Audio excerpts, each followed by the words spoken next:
To fix we could not detect a valid GTA V legacy installation on FiveM, the first thing that you are going to do is go ahead and press on the OK option once this warning appears on your device. Afterwards, go to the library of your device and search for GTA. Make sure that you are going to click the Grand Theft Auto V legacy game. Afterwards, after clicking on it, go to the properties options.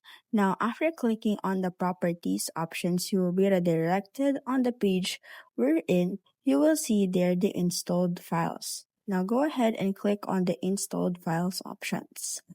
After clicking on the installed file options, you'll be redirected on the page where you will see the file which is gta5.exe.